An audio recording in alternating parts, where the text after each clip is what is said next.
রোশনাই ধারাবাহিকে আরণ্যকের বাচ্চার মা হতে চলল রোশনাই। হ্যাঁ বন্ধুরা, রোশনাই কিন্তু হঠাৎ করে এখানে অসুস্থ হয়ে যাবে। আর রোশনাই হঠাৎ করে অসুস্থ হয়ে গেলে আদিত্য কাপুর কিন্তু তাকে হসপিটালে নিয়ে যাবে।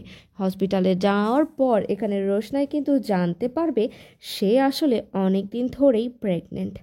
আর তখন কিন্তু রোশনাইয়ের মাথায় চলে আসবে যে এখানে আরণ্যক আর রোশনাই মিলে সেই রাতে যে রোম্যান্টিক মুহূর্ত কাটিয়েছিল সেটার ফলেই কিন্তু রোশনাইয়ের পেটে এই বাচ্চা এসেছে।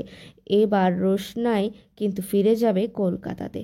আর সেখানে ফিরে গিয়ে সকলের সামনে কিন্তু সে জানাবে যে সে আরণ্যকের বাচ্চার মা হতে চলেছে।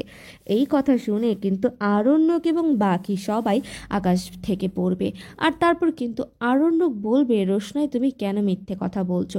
আমি তোমার বাচ্চার বাবা কেন হতে যাব? আমার মনে হয় এই বাচ্চাটা আদিত্য কাপুরের, আর তুমি ইচ্ছে করে এই দোষ আমার ওপর চাপাচ্ছ।